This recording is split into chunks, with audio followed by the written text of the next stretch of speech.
it's Ray here. So today we're going to be focusing on making a very simple, rudimentary gauntlet for whatever armor beast you're being today. So it's very simple, it's a very good starting place to work if you've never worked with armor before. So let's get started. So the first thing that I do is I kind of like sketch out whatever I'm working on right now. You can see how it's curvy at one end and it's straight, curvy at the other end. That's because when you're putting it on your arm, think of it like a cone. Like your arm isn't perfectly straight, so you can't have two perpendicular arms. So you have to have curvy arms because otherwise it's not going to go on straight. So at this point we're using the cutout little pattern that I made and we're attaching it onto the arm. So always try and cut it so that it, cut a big pattern so that you can cut it and narrow it down. So when I put it on my arm like this and I fold it over, you can see how there's a little bit of overlap at the top. So what I do is I have it folded so that it cuts evenly on both sides, and I just cut off a little bit of the bits at the top, try and keep it even. If you don't have a steady hand, use a ruler, but if you do, you can just kind of wing it until you get a piece that's pretty accurate. You see how that's doesn't have to be perfect, but it's pretty good towards my own wrist. When cutting out your pattern, you're gonna want to do it like this. Leave a little bit of room at the edges because this is the pattern of exactly how your arm is. With the EVA foam, which is what you're going to use to make the gauntlet, it's a little bit thicker, so you need to leave a little bit of extra room. This is what your arm is. This is the extra room you're going to need in order to make it so that it actually works out. So leave a little bit of extra room on all sides. You can always trim it down later. Maybe not this side or this side because it is the length that you want it, because it's the length that goes from your elbow to your wrist. But on either side of this, you're going to want to leave a little bit extra room and then you'll just trim it down. I taped this down with painter's tape just so that it wouldn't come off while I'm tracing it, because it is the base for a trace. And then when you take it off, you have your little outline there. Now we get to the cutting portion. See, most people use X-Acto knives for this, and you can do that, but I have specialty foam scissors, so these are actually meant to cut foam, which is fantastic because I hate X-Acto knives. They work, they're wonderful, but I don't like them. So I just use my foam scissors. If you don't have foam scissors, definitely use X-Acto knives. So that's just, you won't get a very good cut with regular scissors. You need specialty ones or you need an X-Acto knife. There's really no in between. So now we've got our shape, our basic thing. If you see here, we flip it around. That extra space that I told you to keep, it's needed. See, because without that, it wouldn't even fit. And that's just because, see how thick that is? You have to account for that. Now, there's two different types of EVA foam. One that has a flat side and a texture side on the other side, and one that has flat on both sides. Flat on both sides, these ones are meant specifically for cosplay and crafting and stuff. Like I got mine from Redmoon Cosplay. I don't know where else you can get it, but that's where I got mine. And the other stuff you can normally get from the dollar store or Canadian Tire, or wherever your local hardware store is. But and they're just EVA foam puzzle mats. But I find it's easier to work with this because when you're actually wearing it, as much as it might be a little bit cheaper to buy the textured side and the flat side on one side and use the flat side as the open side, it's a lot less comfortable when actually wearing the armor itself. So I always say just go for the flat on both sides if you can help it. From here we're going to use this as our new pattern instead of this one, because this one's only the pattern of our arm and this one's of the arm plus the EVA. So let's cut another one of those out. Hey, so the next thing we're going to do is we're going to use a heat gun to form the gauntlets into a better shape. If you don't have a heat gun, don't worry, you can just skip over this step. It's just better if you do. It has a much more refined better finish, better result. It looks better overall if you have a heat gun, but if you don't have a heat gun, you can make do. So first of all, always put on a protective mask. I'm just gonna hold it down until we activate the heat gun. So normally there's 3 settings on the heat gun. I always turn it up to number 3. What I do is I run the heat gun along this whole thing, and I burn it a little bit, so I rest it on each spot pretty long. And then once it's burned a little bit, then I fold it in and it holds its shape. I'll show you just, you know, right now as soon as I put on my mask.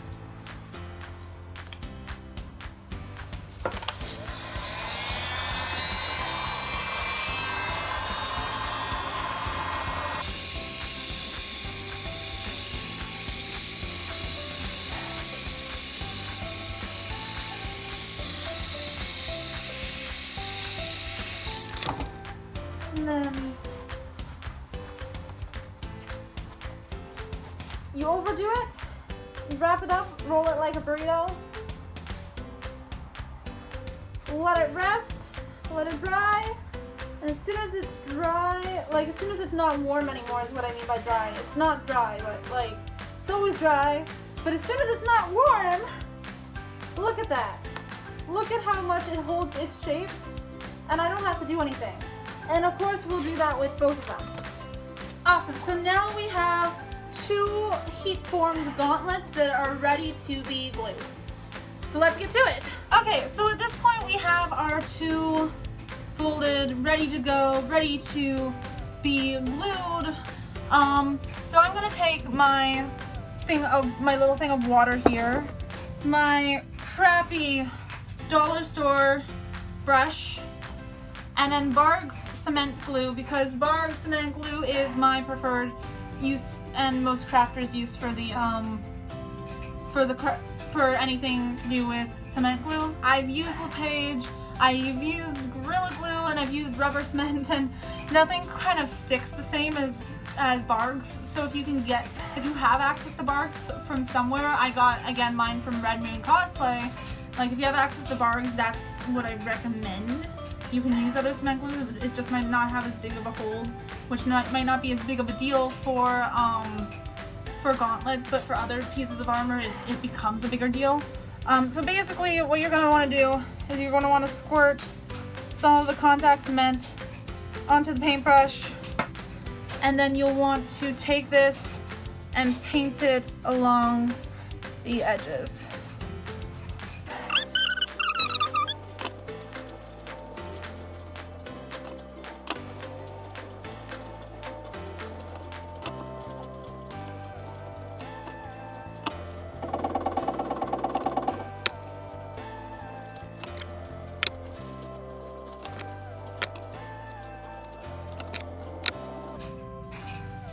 The reason why it seemed like I used so much of the cement glue when I really didn't is because I keep putting small globs of the cement glue onto the paintbrush.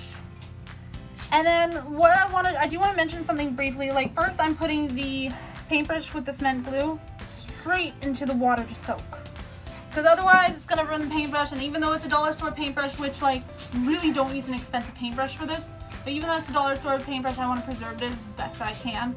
Something to be known about this, if you have, like, I'm making it so that when it's pushed together, so you have to let the Barg cement glue dry for 15 to 20 minutes, and then you put both sides together. So you glue one side, you glue the other side, and then you push them together after 15 to 20 minutes, and then you just hold them there for 5 minutes, and then they'll dry that way.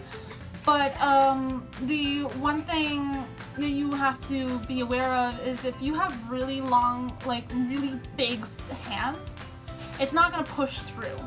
So with this, when I have, when it's dry and I can put it together, I'll put it in and I'll slip it through, no problem. But that's, the ends always have a little bit of give because it's EVA foam.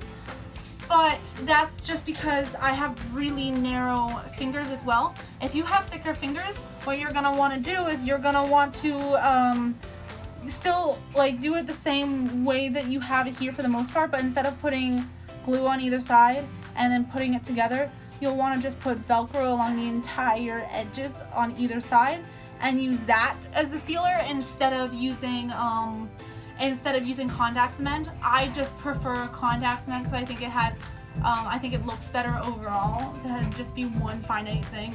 And then as soon as you get to using a Velcro or straps or anything like that, it can kind of look chunky, and then you also have to accommodate for size. So if you add in Velcro underneath this thing, you have to start making the gauntlet even bigger because you have to accommodate for the Velcro being there.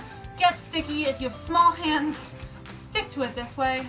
Okay, so now we're gonna take these, since it's been about 17-ish minutes, and we're gonna press the pieces together like that.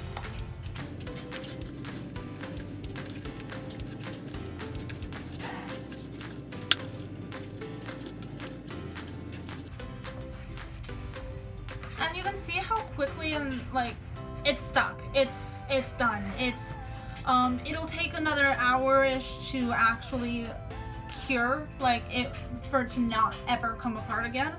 But it's pretty stuck in there. Like that's pretty done.